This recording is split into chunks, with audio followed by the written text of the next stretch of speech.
تم مانو یا نہ مانو ہم تو ایک خدا کی اطاعت کریں گے۔ ابو سفیان کہتے ہیں جب ہرقل نے جو کچھ کہنا تھا کہہ دیا اور خط پڑھ کر فارغ ہوا تو اس کے ارد گرد بہت شور اور غوغا ہوا، بہت سی آوازیں اٹھیں اور ہمیں باہر نکال دیا گیا۔ تب میں نے اپنے ساتھیوں سے کہا، ابو قصبہ کے بیٹے حضرت صلی اللہ علیہ وسلم کا معاملہ تو بہت بڑھ گیا، دیکھو تو اس سے بنی اصغر روم کا بادشاہ بھی ڈرتا ہے۔ مجھے اس وقت سے اس بات کا یقین ہو گیا کہ حضور صلی اللہ علیہ وسلم عنقریب غالب ہو کر رہیں گے، حتیٰ کہ اللہ نے مجھے مسلمان کر دیا۔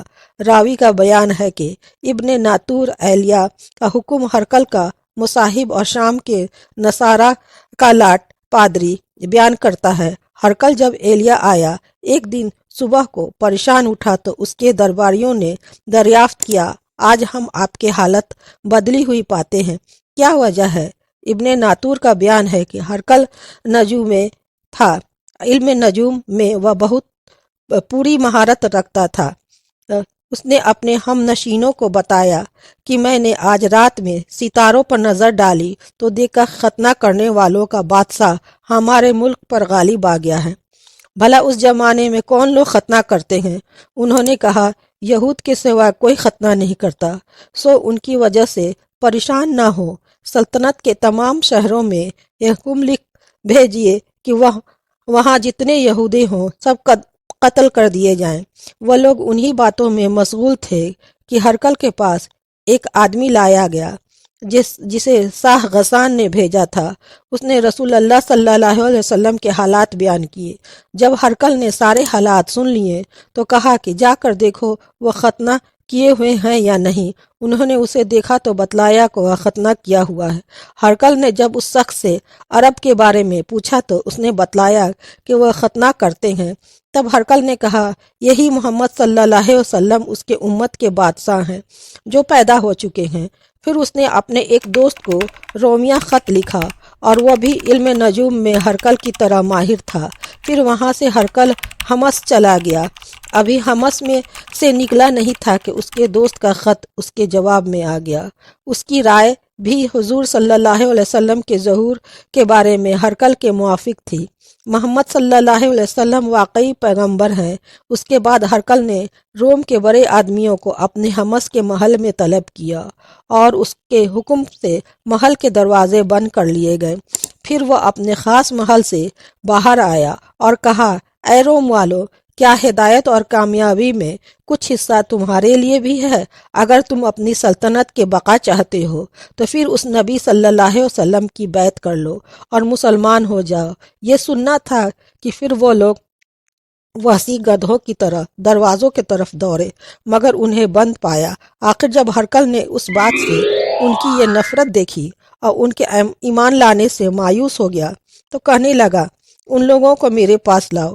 جب وہ دوبارہ آئے تو اس نے کہا، میں نے جو بات کہی تھی اس سے تمہاری دینی پختگی کی آزمائش مقصود تھی، سو میں نے دیکھ لی۔